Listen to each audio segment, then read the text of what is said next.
We will zoom into 3 countries when it comes to our webinar series. That is not to say the other countries are not important, they are, but most definitely as a first timer, if you want to introduce some countries to your clients to explore as a first timer, we would rather commend 3 most popular countries, which are Ghana, Senegal, and then the Gambia.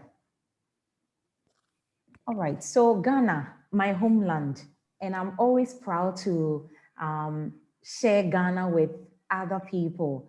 Ghana is located right in West Africa, and it's a tourist destination.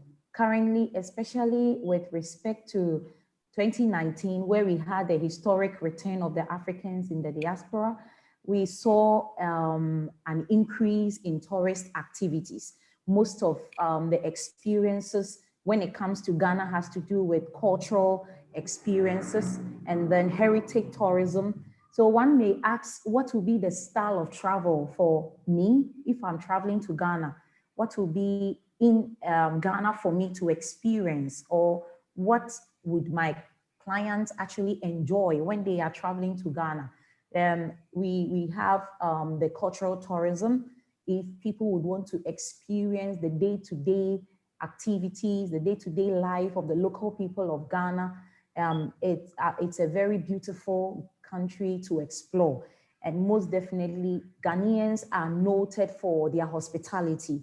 They welcome you with open arms, and the experience that you are going to have will be one of a lifetime. You will come as a visitor, but you leave as a family, you leave as a friend, and you will sure would want to return again for a visit. Then we also have the recreational tourism, such as incentive packages. If we have clients that would want to send their staff out of the usual, or send them to countries that are outside the usual bucket list travel destinations, there are opportunities for recreational activities in Ghana. Then we also have the adventure tourism. If people are interested in hiking, people are interested in cycling, people are interested in safaris, as well as cruises on our rivers and then our sea. There are opportunities for people to visit Ghana. Then we have the events tourism. Ghana, over the years, is becoming a destination for business meetings, conferences, events such as wedding destinations, honeymoon destinations, and this has been growing over the years. And then regarding cultural tourism, there are festivals that are scheduled for every year.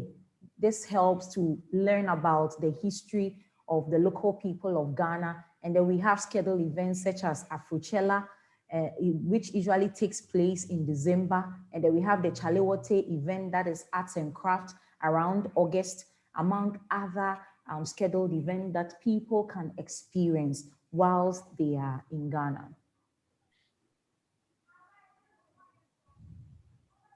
All right, the Gambia. I am hoping my colleague it's currently logged in.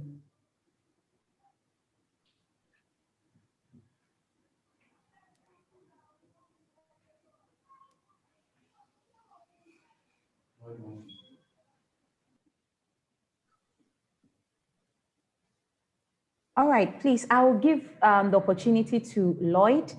He would like to say a word or two. Thank you.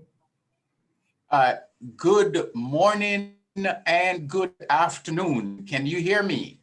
Yes, Lloyd. Yes. Great. Best laid plans. Abu, we did a test with Abu this morning, and he's still trying to reconnect. My name is Lloyd Murray.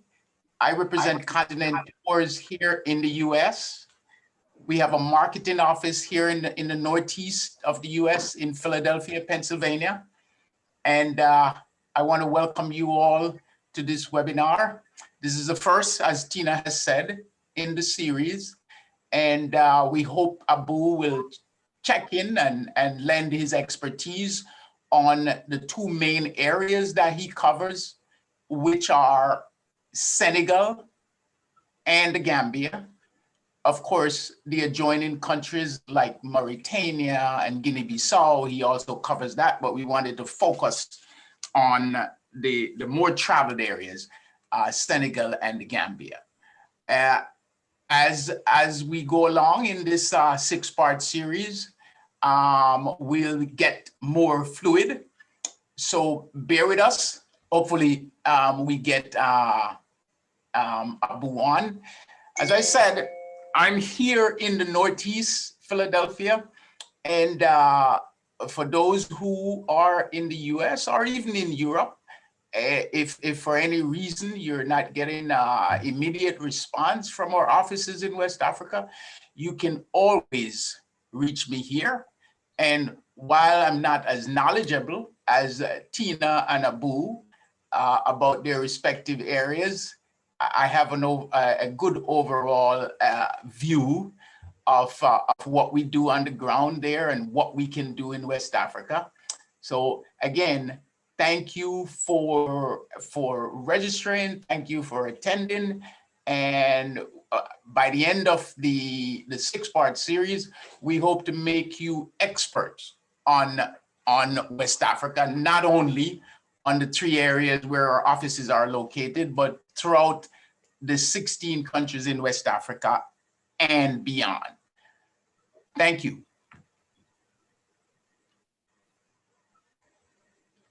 I'm finished, Gina. I'm just hoping.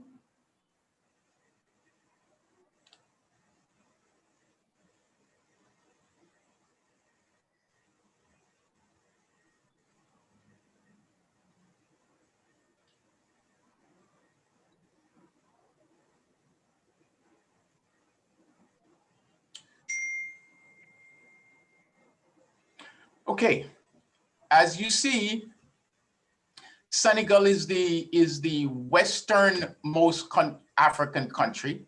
It's the closest to the US. It's just an 8-hour nonstop flight from New York City. There are Delta flies nonstop from New York to Senegal. And starting in September, there'll be more flights going into Senegal because Air Senegal will start nonstop flights from Washington, DC, connecting in New York, from New York nonstop to Dakar. Senegal is one of the few countries on the African continent that don't require a visa from most passport holders. Right now, travelers do not need a visa. If you have a US passport, a Canadian passport, or a number of European passports, you do not need a visa to enter Senegal. And currently, like most countries, Senegal requires a negative PCR test within 5 days of your arriving there in the car. And of course, when you're departing, you need a test also for the country that you're going to next.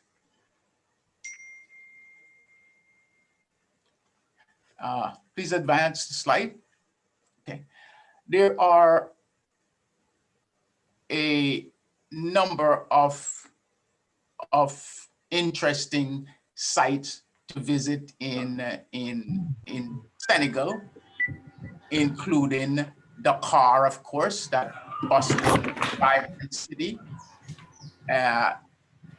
St. Louis in the north, the former capital of pre-independence west of Senegal.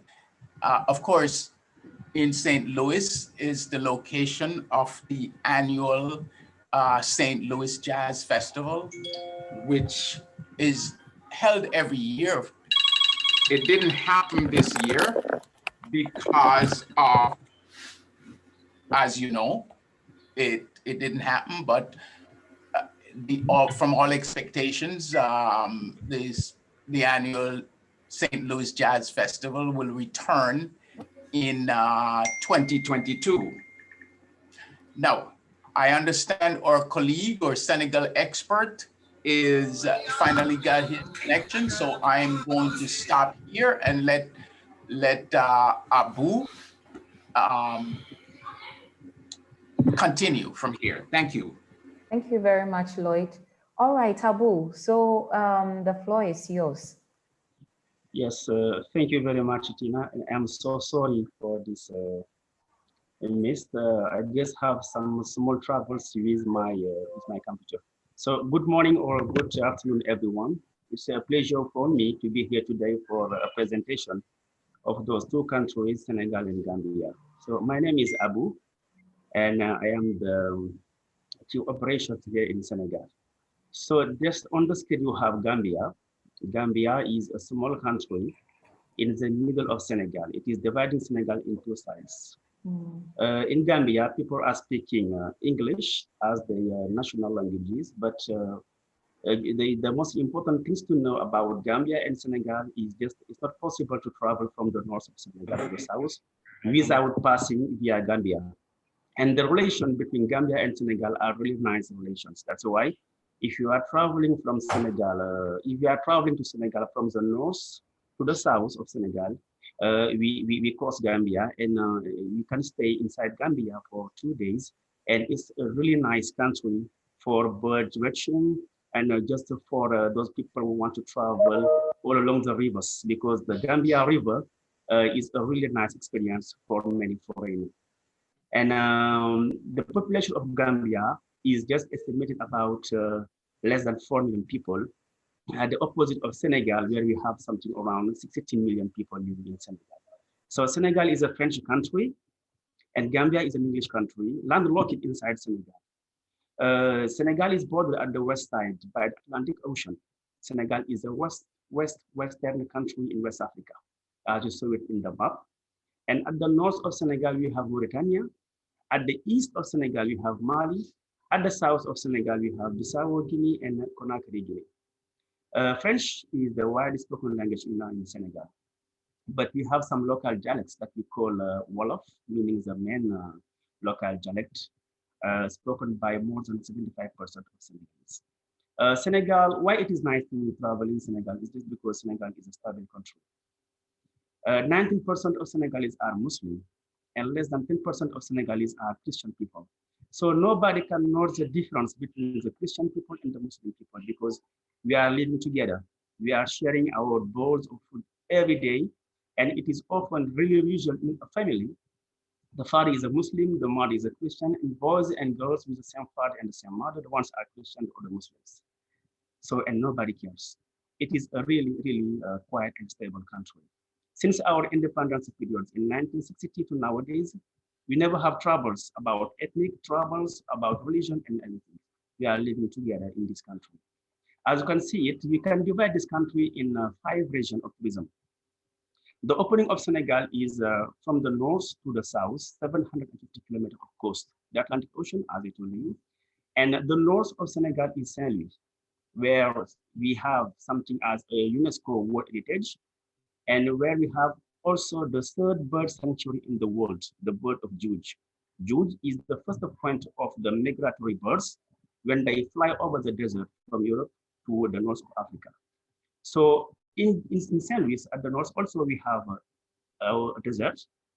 The only desert that we have in Senegal is in the north that we call Lompoul Desert. It is made by sand, and it is really nice for people to stay there for 1 night, overnighting in some restaurants.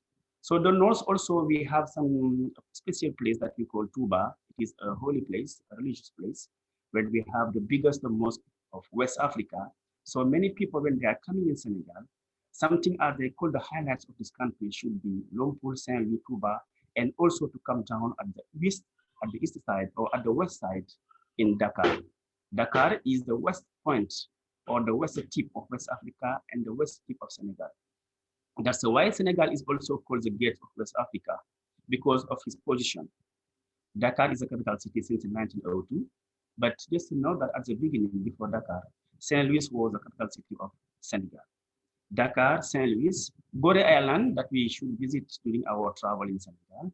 It is a way, or this a place, an important place where many Black African American people moved from Africa to America during the slave trade. It happens in 1538 to 1485. So something around 3 cycles of slaveries, where many African people were moved from Africa to the Americas. So Dakar is nice to visit because it is a modern capital. So the west side of Dakar, where we have the biggest monument of Africa Renaissance. This monument was built in 2014, and it is symbolizing an Africa, something meaning a reborn Africa, emerging from the darkness to the lightness. It is symbolized by a lady, by a man and a boy. So this monument inside, we have a museum where people can learn about the history of Black African people, the history of Africa, and the history of West Africa's country. So if you are traveling now at the south of Senegal, we can cross what we call the Delta of Sinsalu. It is a nice area covered by some mangrove trees, something around 100,076 hectares of water, of birds, or just of mangrove trees. So sailing by a boat or just by a dugout boat inside those mangrove trees to visit the islands, some people are living there that we call the Nyominka people. It is interesting to meet those Nyominka. Just when we are inviting some customers to visit this side of Senegal, it's just to allow them to know the difference between the peoples, because we have so many ethnic groups which are living together. And despite of this diversity of ethnics, diversity of belief, of diversity of tribe, the relation between peoples is really nice. So now from the Salem Delta, we can cross Gambia for 2 days, having an idea about Gambia, visiting the Ark of Gambia, the National Museum of Gambia, the tracing also the history of West African peoples. So in Gambia, we can tell that we can say that one third of Gambian people come from Senegal, and they are speaking the same language as Senegalese language, the Wolof. So now at the south of Gambia, you can have the Casamance region. Casamance region is the green point of Senegal, where we have something around 6 months of rainy season. And in Senegal, we only have something around 4 or 3 months of rainy season. But in the south of Senegal, in Casamance region, it is raining from June to September, October. That's why we call it the green point of Senegal, because of its countryside. It's always green, made by coconut trees, made by mangrove trees, and by rice fields. The Casamance region is at the south, not far from Guinea border, Bissau Guinea. And the Casamance region is also the mainland of the Jola tribe. So those Jola tribes, we can meet them when we are traveling at the south. And now from Casamance at the southwest, we can travel all along the way. And from the southwest, we can travel to the southeast, what we call the Basari countries. So the Basari people are animist people. What is it meaning, the animism? Animism was the first belief in West Africa or in Black Africa before the arrival of Islam in the 11th centuries and the arrival of the Christian in the 15th centuries.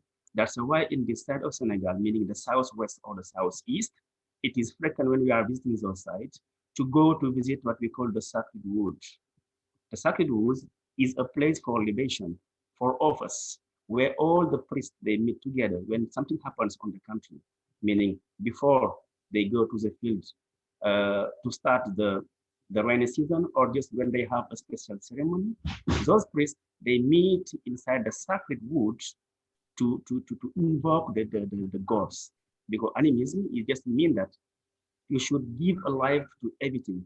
And this kind of belief is still real at the south of Senegal, in Casamance or just in Kédougou. Kédougou is at the southeast, not far from Mali border and not far from Conakry, Guinea border.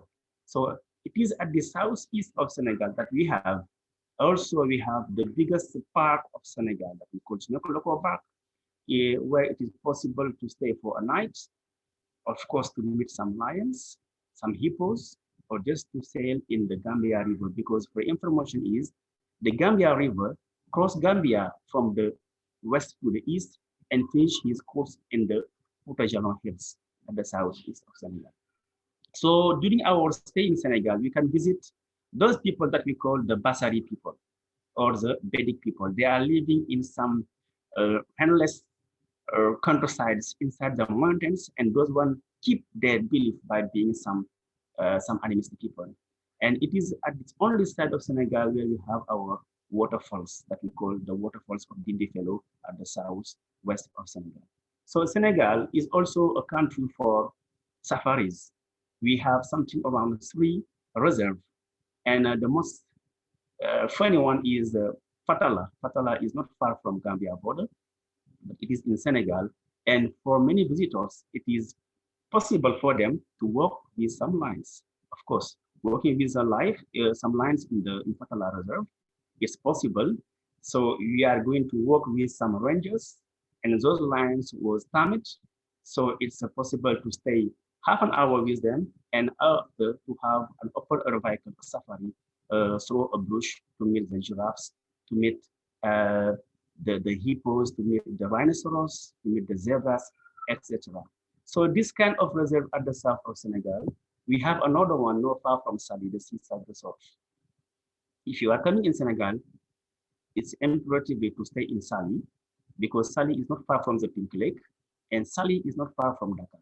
It's just 1 hour, 30 minutes driving. So from Saly, it's possible to go to have 3 hours visiting the safari of Banja. It is located not far from Dakar, 1 hour, and to meet all the herbivorous animals. At the same that we had in Fatala, the difference is in Banja, we don't have lions, but only hyenas in enclosure. Maybe our last step will be the Pink Lake. The Pink Lake is new because it was the final stage of the famous Paris-Dakar race. And the Pink Lake, it is really pink, a pink lake because the waters are pink. And this this pink color is caused by a combination of microorganisms inside the water and also the bacteria which are living inside the waters that we call Artemia salina. So to resist or to survive in this high concentration of salt, because at the lake we have 380 grams of salt in 1 liter of water. So the Pink Lake is the second place after the Dead Sea in Israel of high rate of salt. At the Dead Sea, 100 grams of salt in 1 liter of water. And also at the Pink Lake, we have 380. So in summer, it is possible to reach 400 grams of salt in 1 liter of water. So that's why it is very nice also to swim inside those waters. It is very nice for swimming. Even if we don't know how to swim, we can float on the surface of the waters. And it is very interesting to swim or just to float by reading your novels or playing with yourself.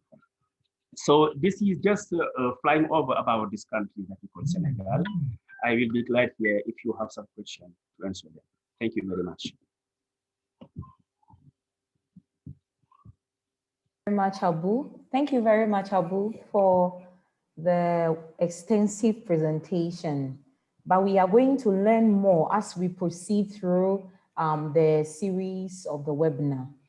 So we are looking at the languages that are spoken in these 16 or 17 West African countries. It's amazing.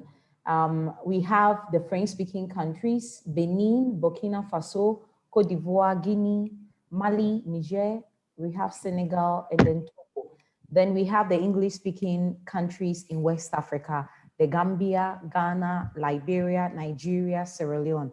Amazingly, when you take Ghana, for instance, Ghana is bordered on the north, the east, and the west by French-speaking countries. It's very amazing.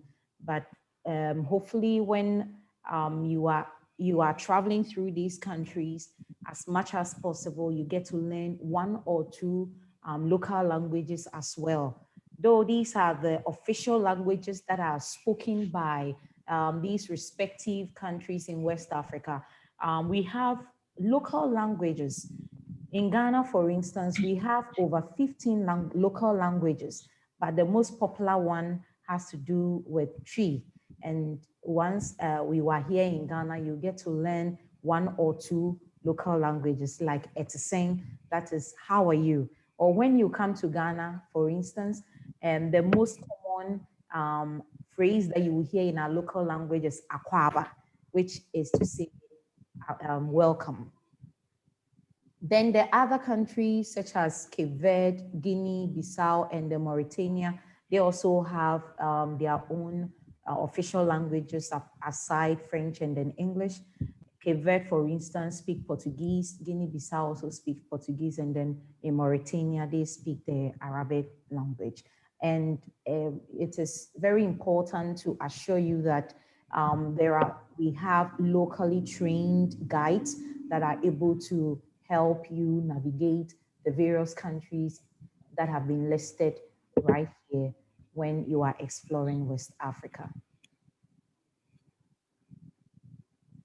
All right, so it is very important for us to note that, as I think Lloyd did mention when he was talking about the flights that are available from North America and then even from Europe, we have a number of airlines currently operating from North America and then from Europe to West Africa, most importantly Ghana, and then to Senegal, and from Senegal then to Gambia.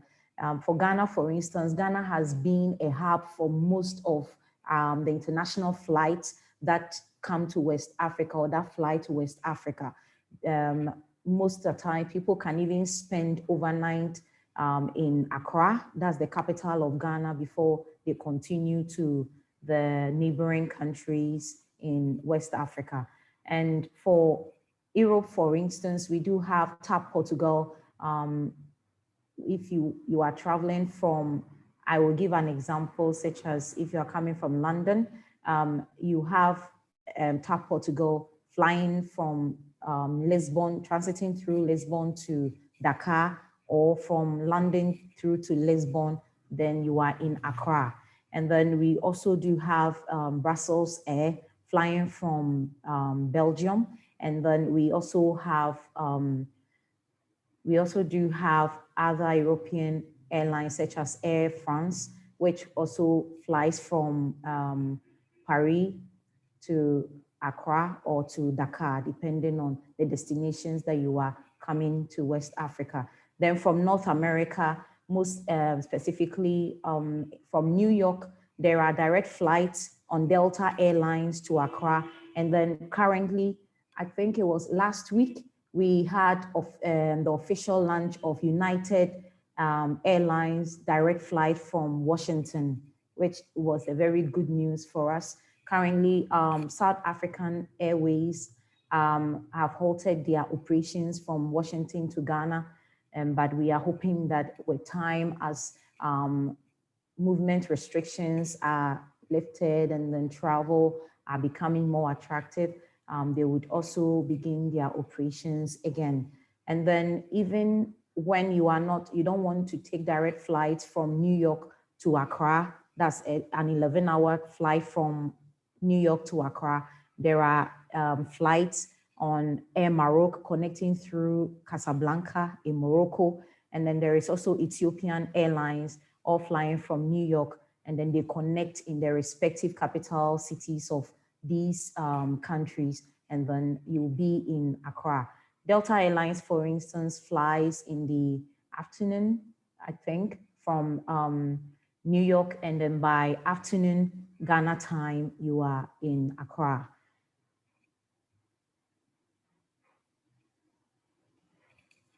Thank you very much. And if we have any questions, we'll be very happy to answer them. And kindly note that this is actually the first of the series that we are going to have.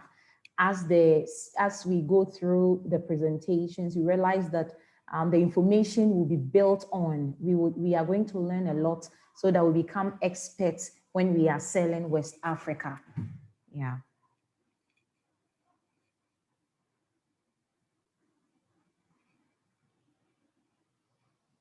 Good morning. Hi, Maureen. Good morning. Hi, I don't have any questions right now. This information is awesome. Thank you. But I just want to say thank you so much to Continent Tours, Lloyd Murray and the staff. They helped me with a client.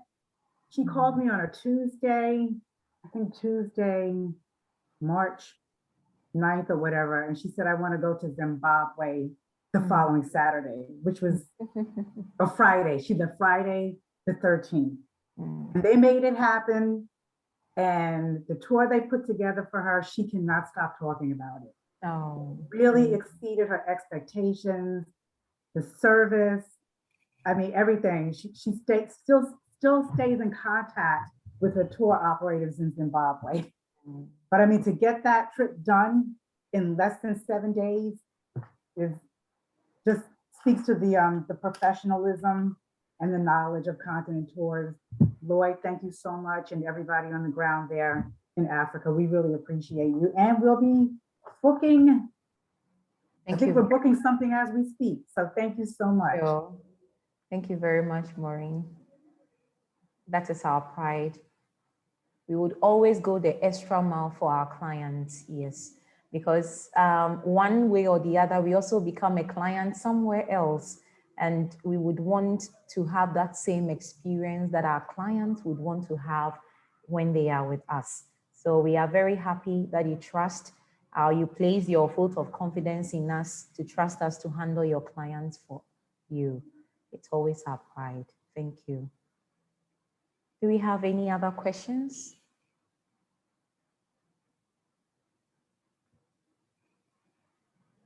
Thank you, Mr. Webb. We are very happy to have you all the way from Bermuda. Thank you for joining us this afternoon.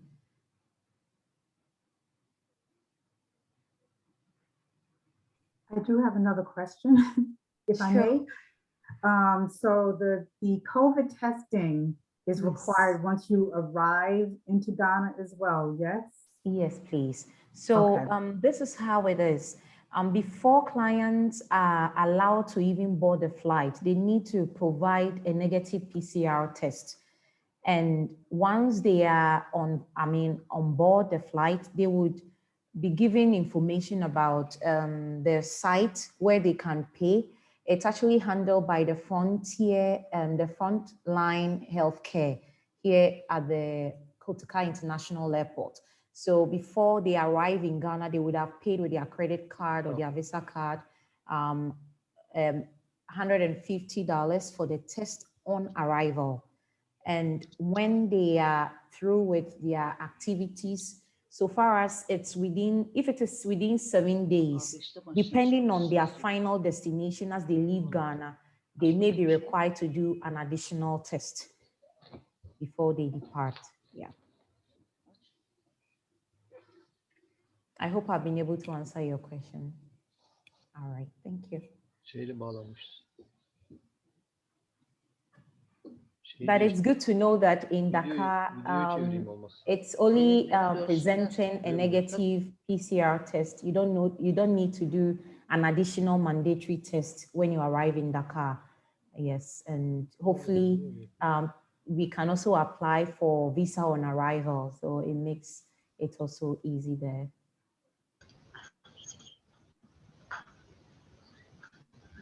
Bilmiyorum biz normalde tamam yani şu anda ama. Şuralardan. Tina? Hi, Mr. Hi, this is Social. So my question is regard to the vaccination. If you've been vaccinated and you have proof of the vaccination, do you still have to be tested? Yes, please. The regulation from the government is that travelers, whether you are vaccinated or not, you are still supposed to provide a negative PCR test before you are allowed to board. Okay, so if you're coming from New York, there will be a facility where you can actually be tested before you board the flight? For New York, I am not entirely sure, but I want to believe there is.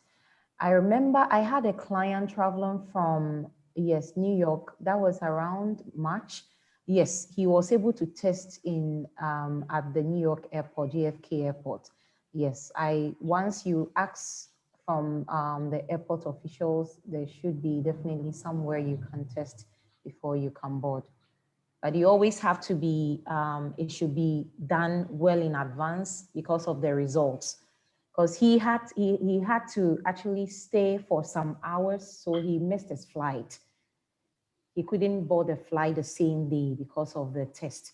So it's usually we recommend that if you can do it from, if there are any hospitals in your, around your residence where you can do it before you even get to the airport, it is even much better.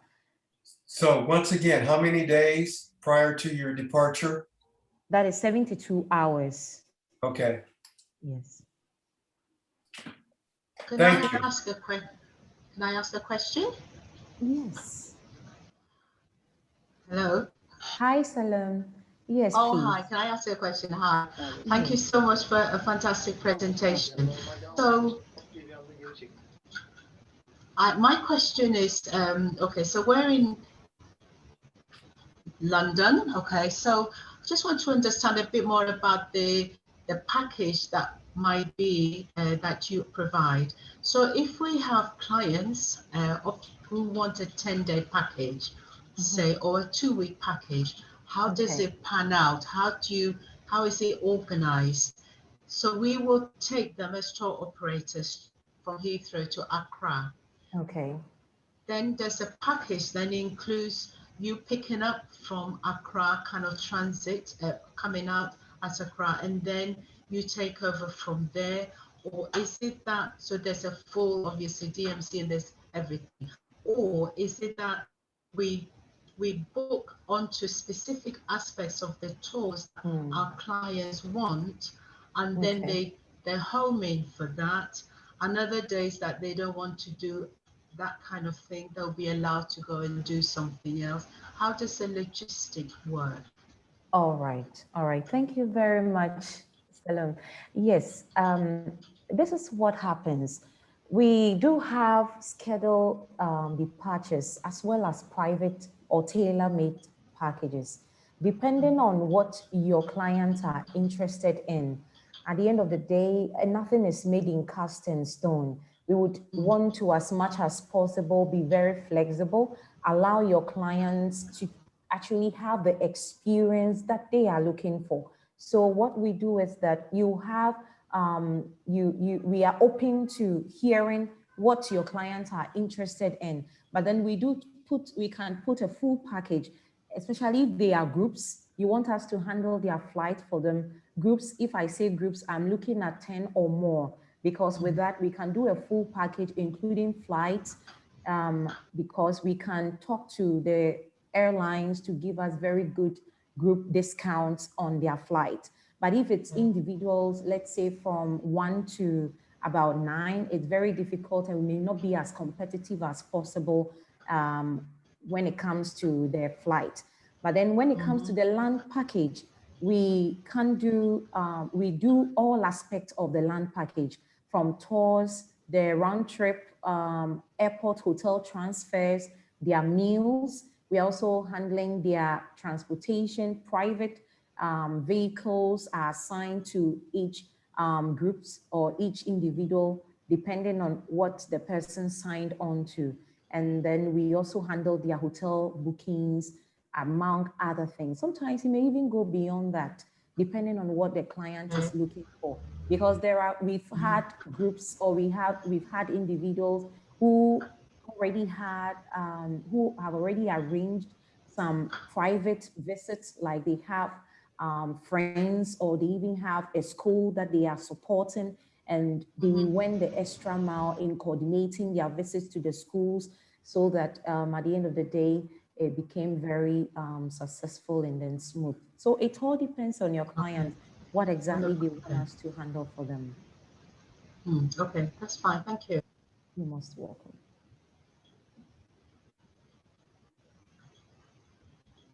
Oh, sorry. Yes, Maureen, the Arts and Craft Festival, the one in August is Chalewote. That's from the 21st of August through to the 24th. And then we have Afroshella That is a 2-day event from on 28th of December, and then that's 28th and then 29th of December. So we do even have a package on our website that is the Making Afrochella the highlight of the tour. And that's a 10 days program. You get to experience Accra, Cape Coast, where the slave castles are, and then they come back for the Afrochella. And then they have a beach experience, sunbathe at the Atlantic around the beach before they depart from Ghana. Yeah.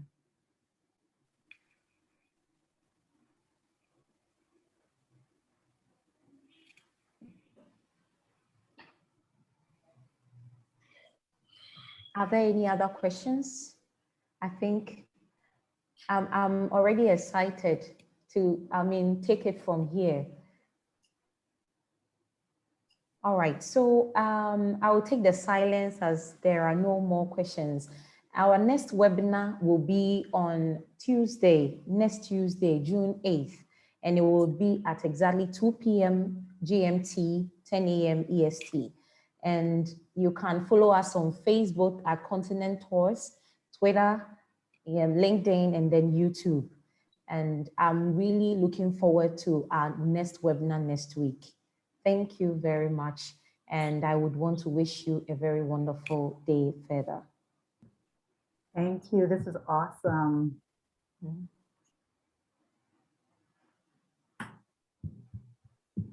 Bye.